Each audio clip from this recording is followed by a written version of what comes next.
All right, we are on. All right, here we go. Welcome, welcome. Hope everybody had a wonderful Christmas, Kwanzaa, Hanukkah, or just as I like to call it, December 25th. Don't put too much focus on it.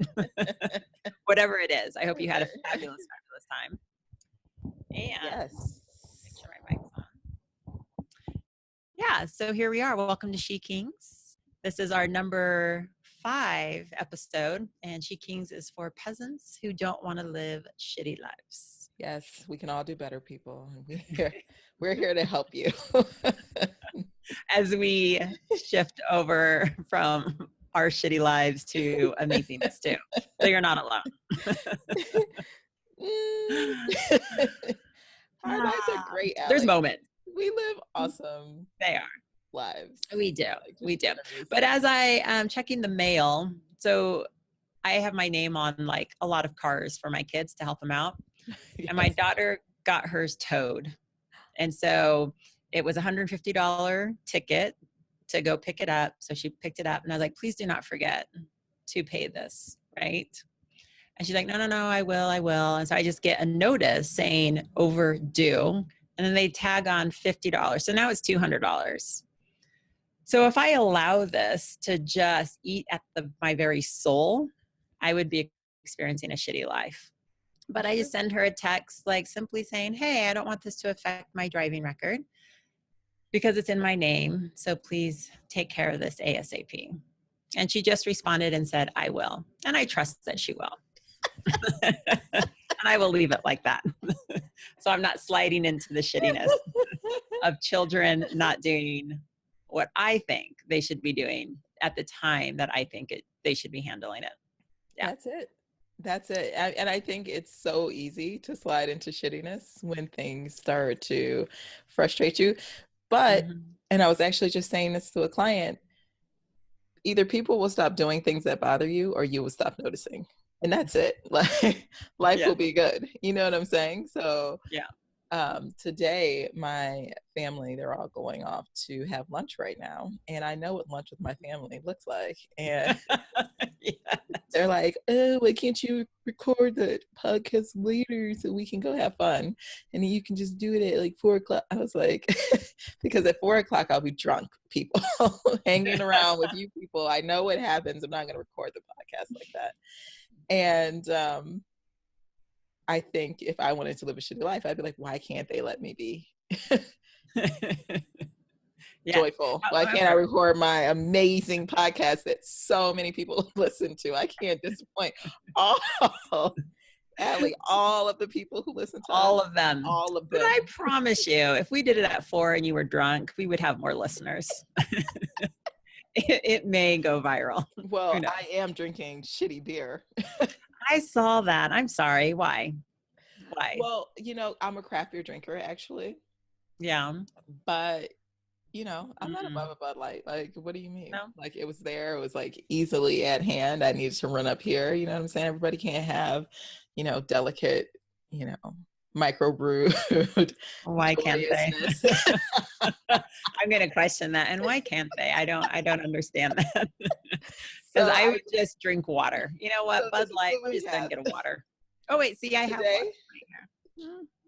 Our, this shit's not spiritual of the day. Oh, yeah. Bud Light. Bud Light is not spiritual. You can drink beer, but you cannot drink shitty beer unless you're a SheKing, in which case drink up. Drink up, bitches. Okay. So we on our last recording, we talked about what we'll be talking about today. We gave a teaser, and it was, we were advising people to follow what feels good for the most part, especially during the holidays. And the thought came to mind because I get this question from a lot of clients. What happens when, or how do you handle when what feels good is actually not good for you? So whether it's eating shitty food or drinking shitty beers or, Coke, absolutely. Beautiful thing. I think beautiful you thing. went to serial killing. Because obviously killing people feels good to serial killers. And most people would agree that killing people is not an awesome thing. Most people who are trying to maintain a body weight or maybe lose some weight or whatever it is would agree that donuts are not the best thing for them. But in the moment, it feels like the right thing to do. It feels so good. Can you speak to that a little bit, Allie? Well, I'll speak to it from what is happening in your body and why it's such a struggle or challenging an effort to shift from the addiction. So you have your cells. On your cells, you have receptor sites. These are receptor sites right here. And on the receptor sites, cocaine, heroin, yes, thank you. Cocaine, heroin, emotions attached to. So when you are involved in something like a habit that becomes an addiction, it's not the action, it's the feeling behind it, right? So when I do this thing, it makes me feel this way. So then your body becomes your mind. It's muscle memory. So when you're stressed, right? Stress is the emotion, but the action is now I'm going to binge eat. Sadness is the emotion attached to being all by yourself, right? So then now I'm going to fill up that sadness with whatever it is, right? I'm going to smoke some weed. I'm going to do something. I'm going to have sex. Sex is another one of those things that people try to fill it up with. And I was just going to bring it up, like masturbation, right? Yes. We get into the cycle because it literally feeds that part of the addiction that we are craving, but it doesn't, it's not healing us. Mm-hmm. And what I go off of is, if nobody knows what muscle testing is, so applied kinesiology, I do it for everything. Mm-hmm. If I always ask, is this good for me? Right. And then if it's a no, then I need to rethink it. And sometimes, I'll get a strong no, but I'm just like, you know what? Let me go ahead and just do this because I want to, which is fine. But just kind of understanding that is why, is because the body becomes the mind. It's muscle memory. Your cells are addicted to it. And when the mitochondria of the cell duplicates, then it is duplicating the same addiction receptor sites, but it actually adds more. So then it's even more challenging to undo it. But the cool thing is, let's say I'm stressed. I'm going, without even knowing it, I'm headed straight for the kitchen to get some food to eat. When we practice mindfulness, this is what I'm doing. We start to override that programming. So I'm going to the kitchen. I'm noticing I'm going to the kitchen. I have a goal in mind, which is weight loss or detox. Like that's mine right now, is detoxing. And then I get to make a decision. Is this going to support my detox process or not? And so then instead of that, I'll make a detour and do something different, whether it's go outside, go for a walk. I like to knock out just a handful of push-ups because that kicks the dopamine into your system. Or I'll choose to eat something green, like really heavy greens, to kick me from acidic to alkaline. So there's so many things that you can put in place as a like a fail safe, right? So you know what's going on. And then these are your options that you can do. And sometimes it's the refrigerator wins. And I think being gentle with yourself when you have put in your fail safe and it's not quite, working out how you would want it to work out. But I think it's so important to realize that once the body takes over, this urge to do this thing is so strong. It's so strong. And when we talk about mindfulness, if you get okay with that extreme pull to do that thing, just sit with it. Let it take you over for as long as you can. Push it, push it, push it, push it, push it. That I can just feel this feeling that is coming up in my body to go and eat that thing, to go and smoke that thing, to go and murder those people, right? Whatever it is. Mm-hmm.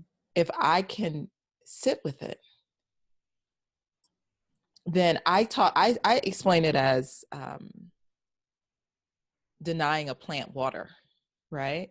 Okay. So when you give into it, you're watering the plant. So what was a tiny little seed, just a tiny little thing, you've gone and you've done it a million times, and it's probably grown into, you know, a big plant, a medium-sized tree, maybe a huge, you know, oak tree. Who A knows? redwood. A redwood, right? It could be massive, massive all the way around, right? It could be a big thing. But here's my promise to you. Anything that you don't water, any plant, no matter how big it is that you don't water, is going to eventually wither away. It is nature. Yeah. This is the Yep. truth. And so if even if and like let's get clear on this. So on the island, we went through a period of a drought, and it wasn't that water never came. It wasn't that, you know, the palm trees didn't get water at all. It was that it took so long for them to get water that by that time many of the palm trees were too far gone, right? And so when it finally got the water, it didn't bring those palm trees back. So bringing it back to what we're talking about, if you can just push out that urge, that addiction to do that thing for a minute longer than you normally would, that is a minute without water that you're giving it. If you can push it maybe later an hour longer, right? So we're not trying to win the day today and never ever do that thing again. If you can, it's amazing. But if you can push it 24 hours, you have denied that thing when it's usually when the pattern has become that emotion comes up, that feeling comes up. I immediately feed it with my addiction, my food, my sex, my drugs, my alcohol. And you don't do it when you usually do it, already you are shifting the body. You are shifting the mind. You are shifting your way of interacting with that addiction. And so I say the first thing you do is push it as long as you can. And if you can just push it forever, just put off feeling the thing that you're feeling, then even better. Yeah. Absolutely. Yep. And a good way, so when things feel good but they're not supporting you, right? They're not supporting your healing, they're not supporting your growth. They're involving other people around you. That's how you know that even though they do feel good, your overall everything, your overall well-being is not being supported. So then, you know, like everyone knows that sugar is not good for you. Like it's a fact that sugar is not good for you. It starts to destroy your cells, your brain. And so that's easy, right? Sugar is one of my biggest addictions that I have. And so it's like, okay, what else can I eat when I have that sweet tooth? Just make different choices, right? So whatever it is, I'll have to go that route. And then if you, so when you sit with it and you say, why do I want to do this? Why do I want to do this thing? Well, so I won't feel alone. So I will feel loved. So I'll feel appreciated. That is, you're looking for something to fill you up instead of focusing on how you already are those things already. That's how an addiction gets started, because it's an outside action, an outside thing that you are looking to, relying on to make you feel a certain way. That's the same thing with codependence.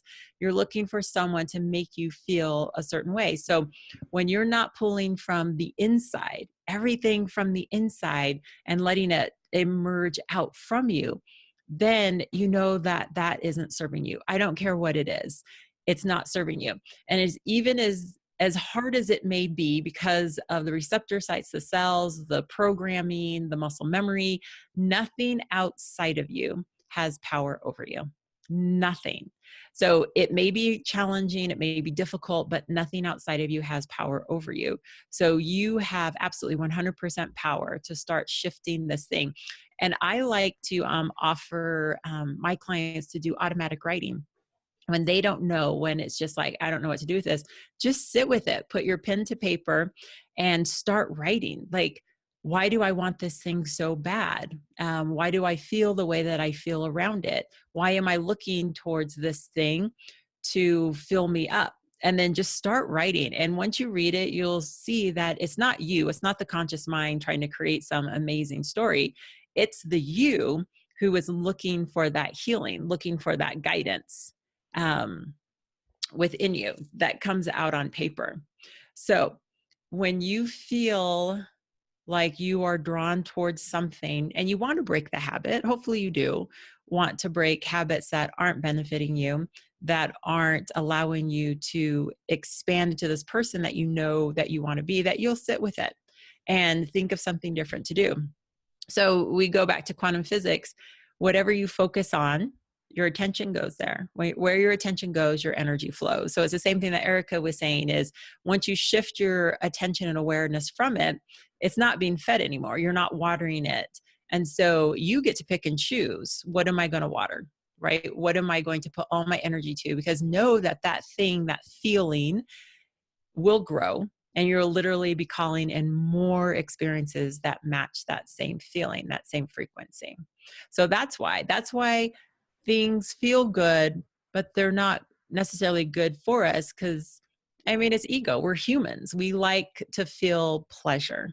And so, but understanding that pleasure is external, you want to focus on joy, which is internal. So they're two separate things. And I'm not saying that pleasure is bad. Like, absolutely. That's why we're here. But how are you relying on it? Like, are you focusing on it? And I think a surefire way, to know that something is not necessarily good for you, and I see this all the time, is that later on you feel bad about it. Yeah. So a lot of times we can pretend like, oh, I'm not really quite sure why I keep doing this thing. And like, whatever, it feels so good in the moment. Okay, I hear you. But then afterwards you have this guilt. Yeah. You have this regret. You have this frustration with yourself. And so it's kind of like, you have to be honest with yourself while it's happening, right? Yeah. Try your best to become mindful and awake. Like, I am taking myself down this road and I know what the result is. I am going to feel good right now and I'm going to feel like shit. And like just a few seconds after whatever it is done, right? It's a few seconds after you come down off that high, you are in the dirt, right? Yeah. And understand that whatever way you go, it's not going to feel good. If you go the way that we're suggesting you go, where you stop watering that thing, or you understand the process and you stop feeding it, then it's going to feel good right there at the beginning. That period of like struggle through really, really, really wanting to do that thing is not going to feel good. But the other side of it is getting to not just understanding what Ali is saying, but experiencing what Ali is saying. This inner joy, this inner connection, this inner goodness. That's on the other side. So if you don't understand what she's talking about, if you're like, what? Like, all of my pleasure. All of my pleasure comes from outside. If that's where you are in your life, then trust us. If you can work through the pull towards addiction, then on the other side of that, you start to get to know that well of joy that is inside of you, and it's there for you, and it's masked by the fact that you keep playing into your addictions. And let's just be clear, we're talking about drugs, alcohol. I love that we're also including things like food, because that's one of those kind of acceptable addictions unless you reach society's weight limit where they decide like it's no longer acceptable that food is your addiction, right? Um, Other addictions that people have, complaining. Oh my gosh. Right? So things you start to feel sad, you start to feel insecure, you start to feel upset. And so immediately you want to pick up the phone and you will never believe what so-and-so said about blah, blah, blah, blah, blah. That is just feeding the ego. That is something that is there to make you feel better. It gives you a high because it makes you superior to someone else for a few moments. So homework, let's do that right now. Have a look at what your addictions are. And I want you to get outside of the obvious stuff like alcohol, like drugs, like sex, like food. I want you to go deeper. Like, Ellie, tell us one thing. And I know I need to come back to this because I was talking about how it feels good and then it feels bad, whatever. What is one of your what is one of your more subtle addictions, or what is an addiction that that you've seen in one of your clients that you're just like, that's pretty subtle, like most people wouldn't catch this is an addiction? For me, and of course I see it in my sessions, my clients, because they are me, is the addiction of being busy. Like, I feel like I have to be busy and so create. good. And if I'm not, I'm sitting there because who am I just sitting? Right. And that took me several years to work through, to just be like, I'm the same person sitting as I am creating. And so, my addiction is being busy. I am just busy. Like again, up at 3:30, meditated, went spinning, saw a client. Now I'm doing this. But then the rest of my day is open, and that feels good to me. Like it's open. So now I can just sit. So, but it's taken me a long, long time. And I see it all the time. Like, if people aren't doing, then they're not a good mom. They're not a good spouse. They're wasting time. And so, that's one of my addictions that I've had to work through. What does it save you from? How does it help you? Oh my gosh. Insecurity. So a lot of insecurity was attached to, I'm not this person, right? Doing all this amazing things. So I'm not good enough. Comparing to other people, what do they have going on? How are they living their life? And once you let go of that, man, you just free up so much. I love that. As you're talking, I'm thinking one of mine is not knowing. I have an addiction to being, I'm not sure if I should go left or I should go right. I have a menu and it's like, there's so many options. And so that translates into that feeling of stuckness, which is why it's something that I love to help people with. But what am I trying to avoid? I'm trying to avoid shining, girl. I'm trying to hide that light. And it's funny because one of my girlfriends, we talked about this years ago, during that time that we were coming of age and our little bodies were developing, and we were just kind of like that, just attention from men, and that want to sort of hide yourself and make yourself small. And I think that I saw that in so many different, not just that directly, but just in various ways in my life. This idea that I want to hide myself, that I want to make myself smaller, that I don't want to shine as brightly as I absolutely could. And I think that, whenever that, things are coming together, everything is so wonderful, would come up, indecisiveness would just be such a gift to me. Like, oh, I couldn't figure it out. Yeah. So I want you to sit down. I want you to get honest this week about what your addictions are. How are you saving yourself from feeling the difficult emotions? What are you filling that space up with? What are you doing that feels good in the moment, but feels bad later? So that was my little detour. Now back to what I was saying. So if you take me in Allie's way, it's going to feel pretty shitty, like right there at the beginning, as you're trying to work through the You're welcome. You're welcome. We try, whatever we can do to support you. Okay. It's not going to feel good. Even, if your addiction is saying yes to everything, saying no is going to feel really, really, really, really bad. Yeah. Really bad. But the other option is to keep going in this cycle of addiction. And so you're just drawing out that feel bad over days, months, years and years and years and years and years. Yeah. And the accumulation, you've got, a big feel bad at the beginning with us. And then there's goodness and happiness and joy. Yeah. Power.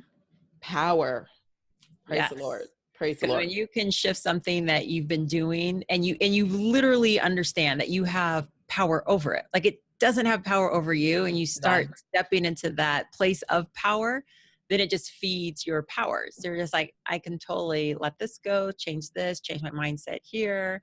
Yeah. So I love that, because what Alex just said was just magic. It was just gold. Everyone you talk to about addiction, not everyone, most people that you talk to about addiction talk about the addiction as having power over them. Yeah. You have all the power. Exactly.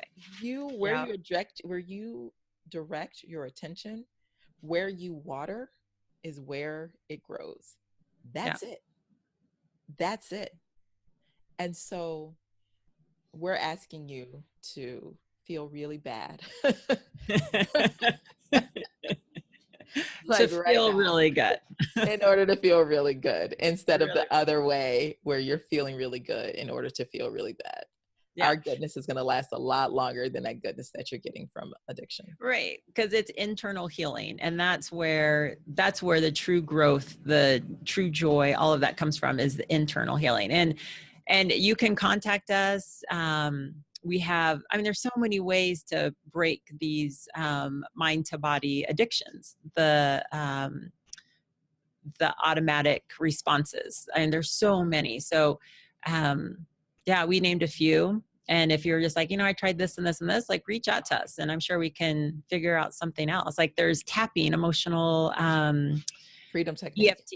Yeah. Emotional freedom technique. There's tapping. There's so many things. So you are always supported. There's books that you can read, things that you can look up to support this too. But absolutely. Oh, if it feels I love that. good, don't just give into it and be like, well, this is my path because it feels good. Absolutely. It's probably not. So definitely reach out to us if you guys have any questions about how we can support you. And also know that if you have a very serious addiction, do seek help, do go through the process of reaching out to a professional who can support you in whatever it is that you may be struggling with. Yeah, for sure. Well, that is your homework, and thank you for joining us. And then next Friday, I don't know what we're going to talk about next Friday. It'll be a surprise. Oh, it'll be the new year, right? It will be the new year. Oh, let's do something on goal setting, like how to set goals and actually, not to get caught up in the goals. Ooh, okay. Goal setting. Goal setting. And how to make it work. It's going to be magic because we're going to talk about magic. Yeah. Oh, Allie, are we going to talk about magic? We are. Like literal chaos magic. I know what you're talking about. That's right. Magic. I love fabulous. That. Okay, so next week, magic goal settings. Yeah. How is your beer, which is not spiritual? My non-spiritual beer is it's taking a toll on me. You know what I mean? I can definitely feel it coursing through my body because depleting your soul.